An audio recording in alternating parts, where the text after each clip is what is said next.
Sandali lang. Iritadong sigaw ni Chantal nang maalimpungatan sa tunog ng doorbell. Ma'am, good morning po. Pakisign lang po ito, sabi ng tagahatid ng sulat nang pagbuksan niya ito ng pinto. Ano to? Parang hindi pa lubusang nagigising ang diwa niya. Sulat po mula sa legal department ng Metrobank Card. Ilang buwan na po kasi kayo hindi nakakabayad ng credit card niyo. Sagot nito. Matapos pumirma ay sinara niya kaagad ang pinto at binuksan ang sulat. Nabigla siya nang makitang 90,000 pesos ang kanyang utang. How can this be? Bulalas niya at dalidaling napatungo siya sa kinapapatungan ng telepono sa sala. Balak sana niyang tawagan ang Metrobank upang klaruhin ang mga naka-indicate sa sulat na ipinadala sa kanya ng malaman niyang putol na rin pala ang kanyang landline. Frustrated niyang sabi habang nararamdaman ang tensyon sa kanyang buong katawan. Magbuhat nang magsimula siyang magkulong sa bahay, noon lamang niya nagawang intindihin ang mga bills na sinantabi habang nagluluksa dahil sa hiwalayan nila ng boyfriend. Pati ba naman cellphone ko putol na rin? Di makapaniwalang nasabi niya nang hindi payagan ng kanyang network ang outgoing calls. Napasalampak sa Chantal sa carpeted na sahig ng kanyang living room. Bakit pa nangyayari ang lahat ng ito sa kanya? I'm sorry but we can't lend you money. Nilunok na ni Chantal ang kanyang pride at nilapitan ang mga magulang na nakasamaan ng loob buhat nang magdesisyon siyang huminto sa pag-aaral upang maging isang full-time model 3 taon na ang nakalilipas. Subalit iyon pa ang sagot na natanggap niya mula sa matigas na ina. Pero babayaran ko naman po kayo. Gipit lang po talaga. Ako ngayon. Pakiusap pa niya na desperado na dahil nalaman niyang papaubos na rin pala ang kanyang savings sa bangko. Akala ko ba hindi ka naaasa sa amin mula nang lisanin mo ang bahay na to at magsarili ka? Sinumpa mo yan noon, di ba? Paalala ng ama sa mga salitang kanyang binitawan sa gitna ng kanilang pagtatalo noon bago siya umalis ng kanilang tahanan. I know I made a mistake when I said those things. I'm really sorry. Pagpapakumbaba niya habang nakaupo sa harap ng mga ito. Kasalukuyan silang nasa sala ng family home. Bakit? Anong nangyari sa modeling career na ipinagmamalaki mo noon? Wala ka na bang trabaho? Tanong ni Mrs. Maggie Palma. Huminto po kasi ako for a while because of a problem. Hindi na niya idinitali ang kanyang pinagdadaraanan. Yan ang sinasabi ko sa'yo, hindi habang buhay ang pagmamodelo. Kung tinapos mo sana ang kurso mong psychology noon, hindi sanang meron kang fallback ngayon. Paninisipan ni Mr. Carlito Palma. Alam ko po yun, Dad. Alam ko pong nagkamali ako. Sinusubukan ko na pong ayusin ang buhay ko ngayon, pero kailangan ko po ang tulong ninyo. Pangako babayaran ko po kayo kaagad as soon as magkaroon po ako ng modeling assignment. Subalit, kahit gaano pa naman niya suyuin ang mga magulang ay nanatili pa rin matigas ang mga ito. No, you have to learn the consequences of your decision. Pahayag ng ina. Hindi na nagpumilit pa si Chantal dahil alam niyang hindi na niya mababago pa ang isipan ng mag-asawa. Ano na mangyayari sa akin ngayon? What happened to you, Chantal? Shock na bulalas ni Twinnie. Ang bading na agent ni Chantal nang harapin siya nito sa cafe kung saan nila napag-usapang magkita. 2 buwan lang kitang hindi nakita, dumoble na kaagad ang katawan mo. Exaggerated ka ha? Pinalo na ito sa braso na makaupo sa kanyang harapan. Sige, ano nang weight mo ngayon? Hamon nito. I don't know, hindi naman ako nagtitimbang sagot niya. Sabay sip-sip ng kanyang caramel frap. Kung sa bagay, tumingin nga sa salamin hindi mo na yata magawa ngayon Napapailing na nasabi nito. Hindi makapaniwala sa sinapit ng hitsura ng dati ay pinaka-sought after sa mga alaga.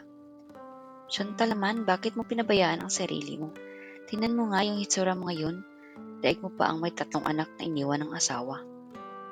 Napatingin ang dalaga sa suot ng maluwag na t-shirt at jogging pants na tanging mga damit na nagkakasya sa kanya ngayon. Do I really look that bad? Naalarma niyang tanong na noon lamang pinasukan ng concern sa kanyang pisikal na anyo buhat ng hiwalayan ni Jude. Kung di ko nakita ang dating katawan mo, okay lang sana. Kaso alam ko kung gaano ka ka-gorgeous kaya naghihinayang ako para sa'yo. diretsang saad nito. Bakit mo ba kasi sinisira ang sarili mo? Dahil sa walang kwentang Jude na yan? I can't help it, Twinnie. Pakiramdam ko magbuhat nang mawala siya sa buhay ko na wala na rin ako ng ganang mabuhay. He is everything to me. Pagtapat-tapat niya ng mga nararamdaman. Tanga, bakit mo ididepende ang buhay mo sa isang lalaki? Napakaganda mo, marami pang mas gwapo, mabait at mayaman kung makikita dyan. There's no reason to waste your life over a stupid guy like Jude. Pangrangal nito. But I really love him, protesta niya. You love him nga, pero ni minsan ba pinahalagahan niya yung pagmamahal mo? Balik ng agent. Gumising ka na ngang babae ka, kalimutan mo ng lalaking iyon and move on. Gusto ko na rin namang mag-move on kaya nga ako nakipagpakita sa'yo. I want to work again. Kung gusto mo magtrabaho ulit, you have to lose a lot of weight and start taking care of your looks. Alam mo namang puhunan ang hitsura sa modeling world. Advice nito. Pero hindi ba nauuso naman ngayon ang mga plus size models?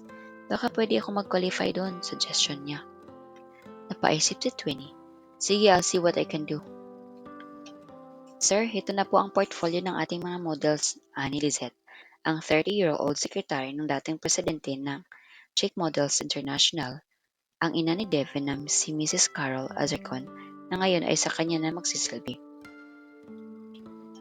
Iyon ang unang araw ng binata sa opisina at nais niyang i-familiarize ang sarili sa lahat ng bagay na may kinalaman sa kanilang kumpanya.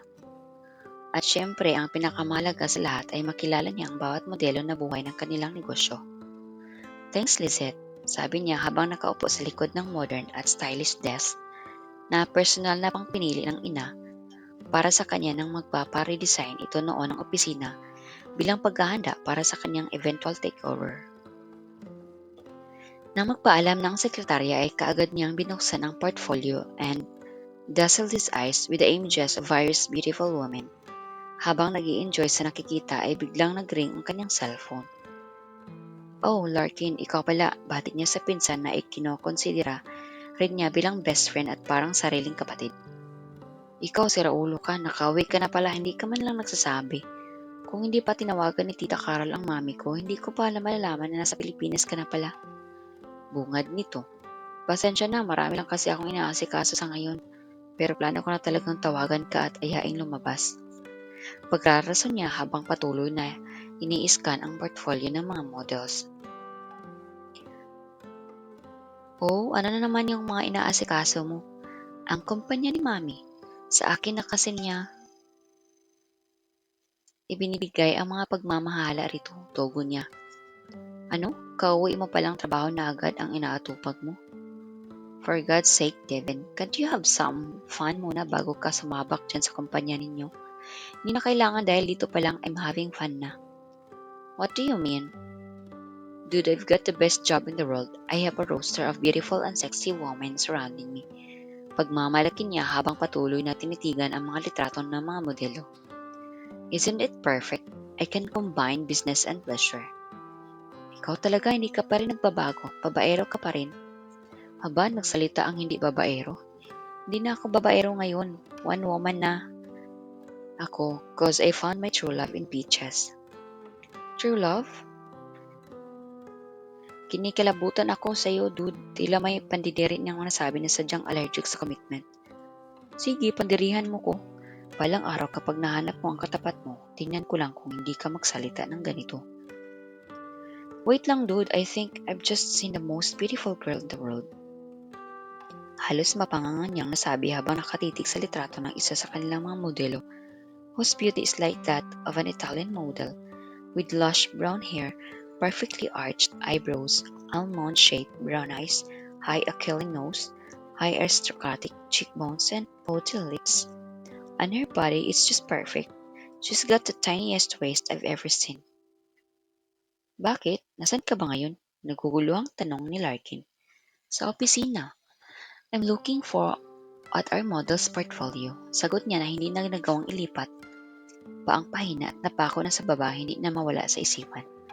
I got to meet this Chantal Parma right away. Sino yan? Yak ang taba. Twinnie, nailalait ako ng mga tao rito. Pabulong na sumbong ni Chantal sa agent ang dalhin siya nito sa opisina ng Czech Models International. It was her first time to appear in that place matapos magtago sa loob ng kanyang tirahan sa loob ng 2 buwan, and already she was having an enormous feeling of insecurity with her physical appearance. It was something new for her dahil ni minsan hindi siya nakaramdam ng ganun pagdating sa kanyang hitsura. Sa kanyang paglaki ay pulos compliments lamang ang kanyang natatanggap sa magandang muka at pangangatawan.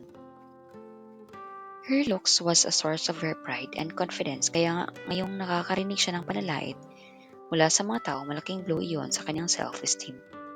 Huwag mo silang intindihin, basta idiretso mo lang ang lakad mo pa na parang wala kang narinig. Payo nito na bago tumungo roon ay dinala muna siya sa mall upang ibili ng wastong damit para sa kanyang size at pinaayusan din ng buhok at mukha sa salon. Sinunod naman niya ang sinabi nito hanggang sa makarating sila sa opisina ng presidente, kung saan itinanong ni Twinnie sa sekretarya kung naroon ba si Madam Carol. Naku, Twinnie, hindi mo ba alam? Wala na si Madam. Pinalitan na siya ng anak niyang si Sir Daven pag-inform ni Lizette dito. Ganun ba? Nasurpresang sabi nito na biglang napaisip kung paano ba ang magiging strategy ngayong hulaan na ang kachikahang dating pinuno. Kumusta naman ang bago nating presidente?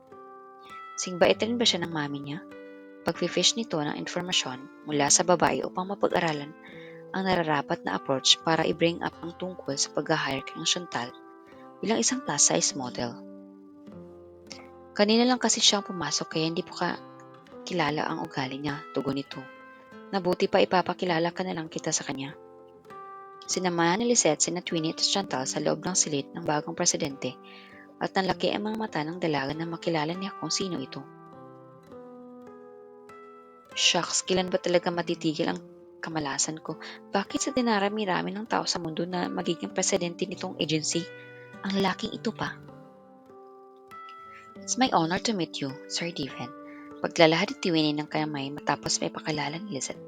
Same here, tugon nito na tumayo mula sa upuan at tinanggap ang pakikipagkamay ng agent. What can I do for you, Twinnie? Sir, the reason why I'm here is because I was wondering whether you want to start having plus-size models in your company. Hindi ba uso na naman ngayon sa States? In fact, sa TV show nga ng America's Next Top Model, they had plus-size women as contestants. Pagdediretso ni Twinnie sa pakay. Plus-size models, tila malalim iyong pinag-iisipan ni David. Is she your model? Tukoy nito sa babae nagtatago sa likuran ni Twinnie. Yes, she is. Kumpirma ng agent na tumabay upang hindi maharangan ang dalaga. Teka lang, I know you. Pagkilala nito na mapatay muli sa kinaupuan at nilapitan siya. Nakatungo lamang sa Chantal at itinago ang kanyang muka. Oh no, ito na ang katapusan mo, Chantal. Di ba kayong babaeng bumangga sa kotse ko? Akusa nito. I've been trying to call you para mapag-usapan natin ang mga dapat mong bayaran para sa pagre-repair ng kotse ko, but it seemed nakapatay ang cellphone mo. Iniiwasan mo ba ako? Naku, hindi po sir. Naputol po kasi ang linya ko kaya ibang number po ang ginagamit ko ngayon. Rason niya na siya namang totoo. Napilitan siyang mag-prepaid dahil wala pa siyang pambayad sa kanyang postpaid account.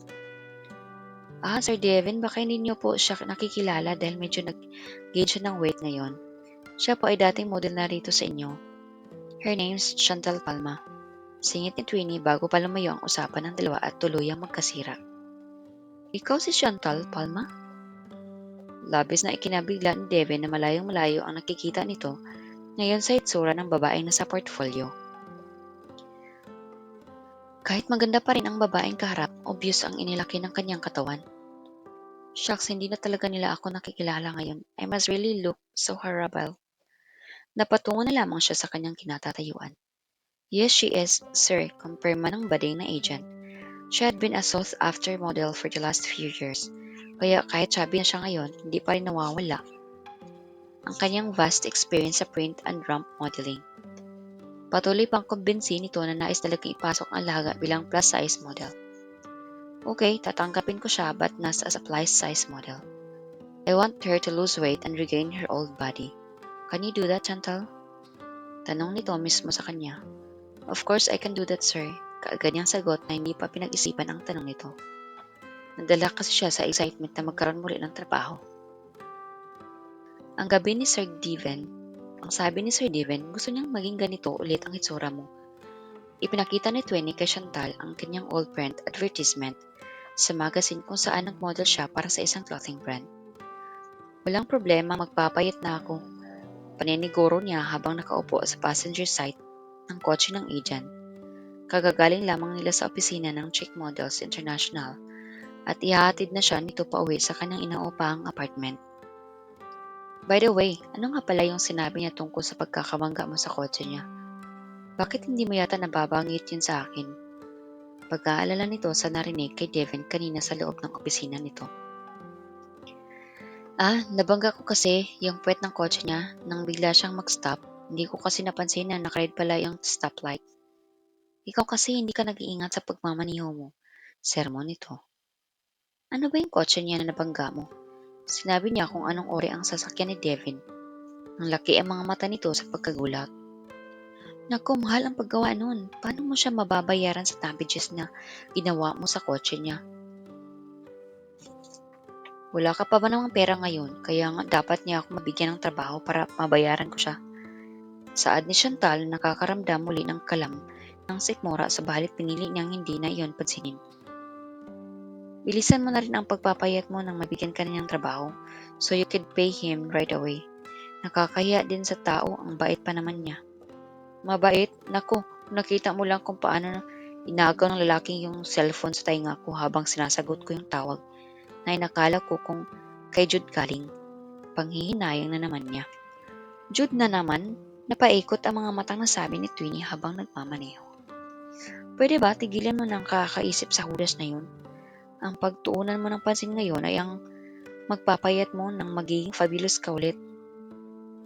Hindi na kumontra pa si Chantal dahil alam niyang totoo ang sinabi nito. Maraming salamat sa panonood. Huwag kalimutang mag-like, mag-share at mag-subscribe para sa mas marami pang videos. I-click na rin ang notification bell para updated ka palagi. Kita-kits sa susunod!